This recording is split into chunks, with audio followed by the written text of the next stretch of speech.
I'm Gillian Schmitz, ACEP's President-Elect, and I wanted to give you an update on workforce of kind of what ACEP has been doing for the last several months and try to give you sort of the Cliff Notes version of what the research said and kind of where we're going.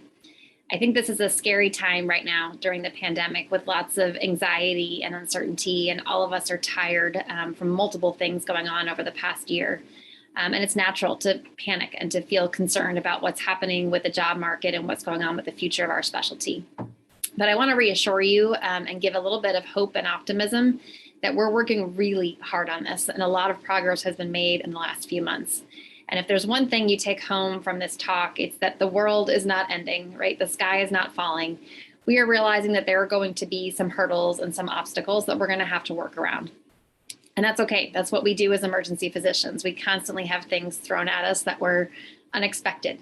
But that was the whole reason that we did this workforce study to begin with, was to try and anticipate what do we see coming down the line in 10 years, and how do we navigate around this to ensure a viable and successful future for our specialty. So I'm going to share a couple slides and then go through a couple of the frequently asked questions that I'm kind of hearing as I'm talking around the country with different people about concerns about workforce and where things are. So let me kind of just first start with a little bit of an overview of the growth of residency programs, because that really seems to be at the core of this, is understanding the supply side and then really the demand side. So on the supply side, this is really nothing new. We've been looking at workforce really since the inception of the specialty.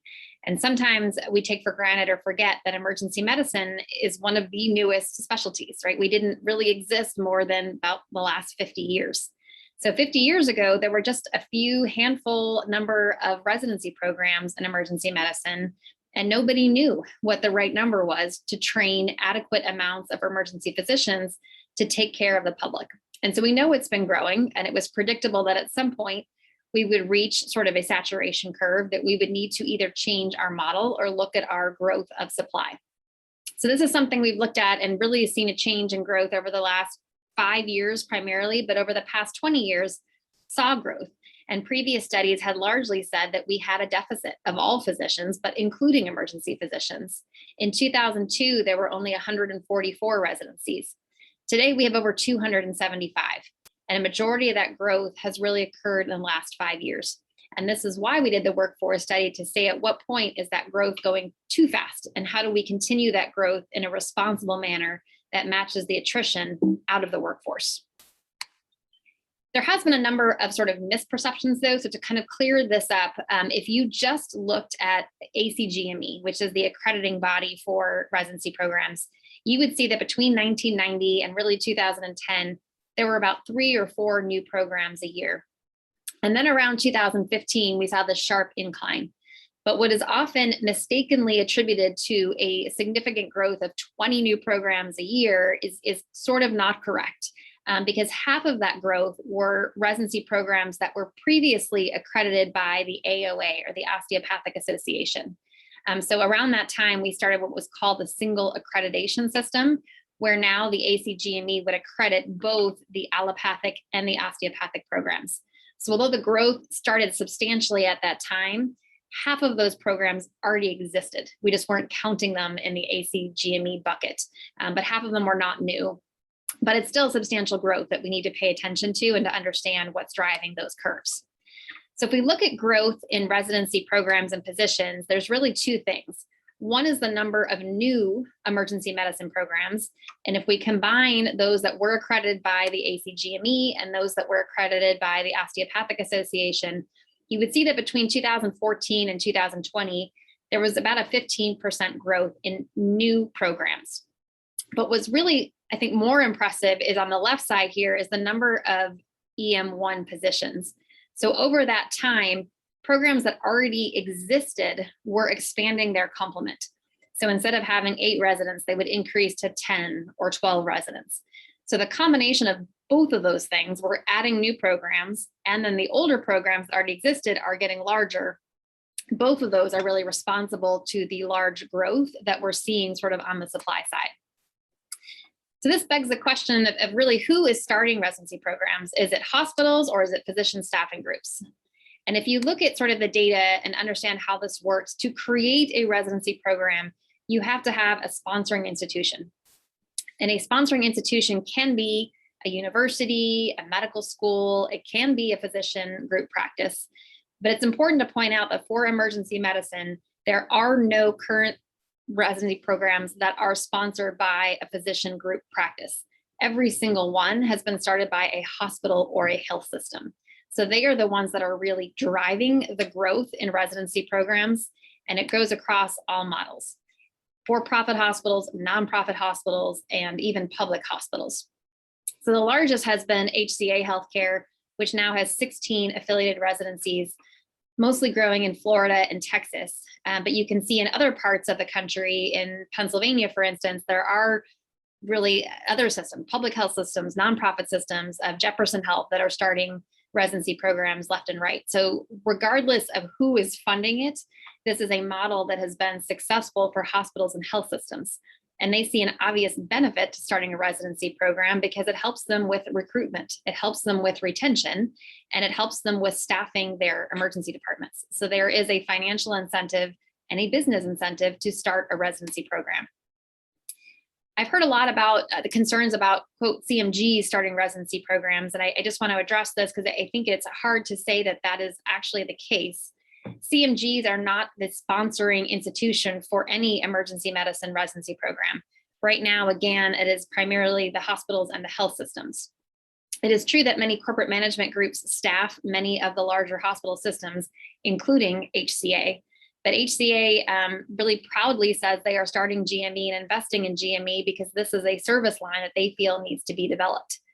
And I think it's important to recognize that even like the small Democratic group that I used to moonlight for, they're getting pressure to start a residency program. And they feel compelled to do it because if they don't keep that hospital happy, they'll lose the contract. So it is in everyone's best interest to try to keep their jobs, to maintain that contract, to make the hospitals and the health systems happy. So really, where is the root cause? What is the driving factor? And how do we address this to control residency growth in a way that is responsible? So what is ACEP's approach to sort of these 5 pillars that is our framework? The first of which is defining residency standards for the future. It would be great if we could just put a moratorium on any new future EM residencies and just said, we're not going to do that anymore. Unfortunately, we cannot do that. It causes major antitrust issues for us to say that we are going to artificially limit the size and growth of the workforce to keep our jobs and to keep our salaries high.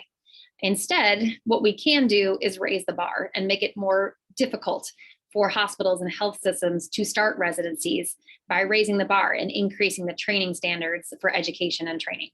And so that's really been our focus. It's important to point out that it is not ACEP that really approves any standards. ACEP can make recommendations, and we are working and meeting every 2 weeks with all of the other EM organizations to discuss what the current standards are and what we think we could propose to our RRC to make some changes. The RRC will then look forward to that. They will do their own strategic planning meeting. They will go forth and review and make their recommendations to the ACGME board. But ultimately, it is up to the ACGME to decide which ones they move forward with and which ones they don't.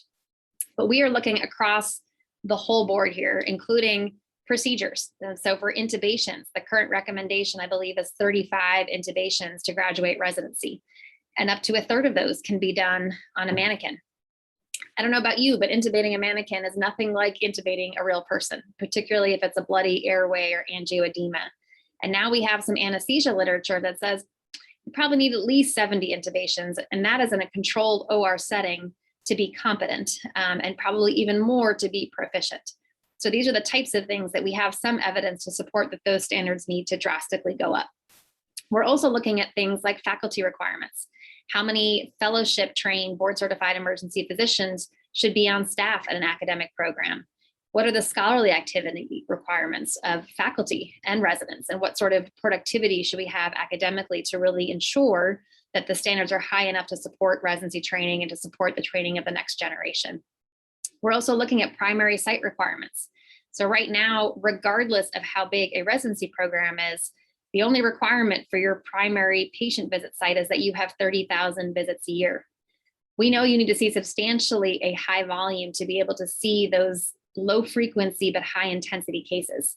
And so we're going to propose looking at that of what the adequate patient volume should be across the primary, secondary sites to ensure that residents get enough exposure to a range of cases that are important to have exposure to during residency. Number 2 is ensuring that business interests do not supersede education or patient care. So I showed you that slide with all of the different groups who've started emergency medicine residencies. We're trying to meet with every single one of them to have this discussion, to make sure they are aware of what our workforce data shows, because it is very different than what people have said historically about the projected supply or demand of emergency physicians.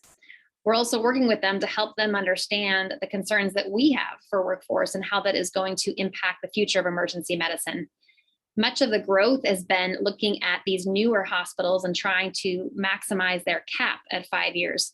So trying to ensure that they are incentivizing adequate patient care and really the top tier of education and training over profits for community-driven hospitals.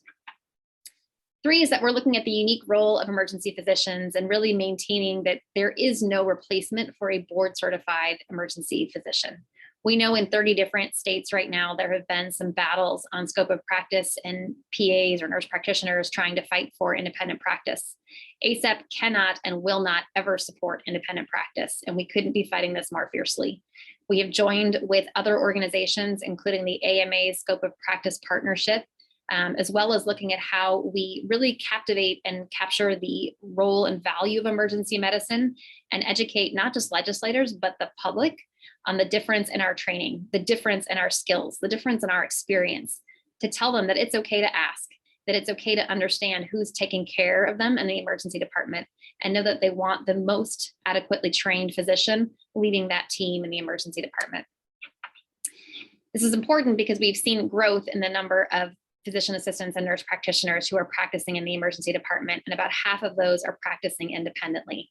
So our mission is to really help the public understand and to help advocate for changes in the delivery of care that says every single patient should have physician-led care. Number 4 is we're looking at rural areas of the country, knowing that 1 in 5 Americans live in rural America. Currently, it's not that there are not jobs, but we have a distribution problem where about 1/3 of the middle of the country has a paucity of emergency physicians. If we say every emergency department should be staffed by a board-certified emergency physician, that our patients deserve that highest quality care, then we have to own that. And part of that is looking at the barriers to why emergency physicians have not practiced in rural areas. How do we look at reimbursement changes? How do we better prepare our residents to practice in a critical, really resource-poor society that doesn't have necessarily the ivory tower and all the bells and whistles that a major university trauma center might? And really look at some of those barriers to increase the diversity of practice settings and where emergency physicians can go. And 5 is that we're looking at increasing demand. I think if there's one thing we have learned from this pandemic is that our skill set really is not defined by a location. We are a specialty. We are an expertise that extends well beyond the 4 walls of the hospital. And so we have to think of how do we take our skills and translate that to something different in the future. And different, again, doesn't necessarily mean bad. It just means that we are evolving as a specialty. And that is exactly what we should be doing. If you look at other specialties who've had the same exact issue, anesthesia a number of years ago had a projected surplus. And what did they do? They realized that their skill set needed to evolve beyond just airway. And they really broke into pain management. And that field has now exploded to help address that supply-demand mismatch. We need our own pain management, our own field of where we can continue to grow. And I think there's a number of opportunities for us to do that outside of the 4 walls of the hospital. Yes, there will always be a need for us. There will always be jobs where we have to run care in hospitals, but where else could we expand that if you have an interest in that, you can broaden your horizons? So one may be telemedicine, especially in critical access areas or overseeing care in many different rural hospitals of working from home and providing that medical care.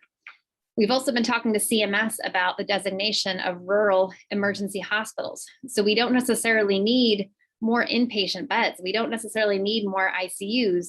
What we need are more emergency departments. We need rapid diagnostic centers to be able to work patients up and get them out of the hospital, which is the most expensive part of healthcare, and see how we can manage many of these as an outpatient. And this is not just in rural hospitals. This emergency hospital is about a mile from my house in San Antonio, which is the 7th largest city in the United States. But this is a model to meet the patients where they're at, where they want to seek care, rather than having very kind of regionalized care where they have to do one place, but more of this hub and spoke model where patients can get rapid workups and really use our skills and resources where they're needed the most. So I still think there is light at the end of the tunnel. I think there can be a very bright future for our specialty. And the message from this is that I want to convey a sense of hope and optimism, because there is such a bright future for where we can go. Yes, there is fear. Yes, there is anxiety. Yes, there are some unknowns. But guess what? That's what we do every day. There are oftentimes we come into our shift where we don't know what's going to walk in the door. We don't have the right equipment. We've run out of medications. There are no beds in the hospital, right? We call that a Tuesday. We plan around the unknown. This is who we are and what we do. And we're going to get through this just like every other challenge we've had as a specialty in the past. Because remember that 50 years ago, we didn't even exist. There were people who told us that emergency medicine would never become a specialty. And we fought that. We fought the idea that medical students would run the emergency department, that you didn't need to be trained to really help see the most dangerous, undifferentiated patients. And we fought back when people told us then that we were the enemy, that we would never become a specialty or a recognized entity within the House of Medicine. And despite many years of fighting and losing the first vote by 100-5 in the House of Medicine, we eventually won this and we became the 23rd recognized specialty. So we've done this before. We've had these battles before and we've won them again. Now, if you look on every single news channel, right, there's an emergency physician. Who would have guessed 50 years ago that there would be an emergency physician in the White House advising the president on how to direct pandemic care throughout the United States? We will rise to the challenge and we will continue to evolve. Is it going to look a little different than it has in the past? Yeah, it probably will. And that's okay.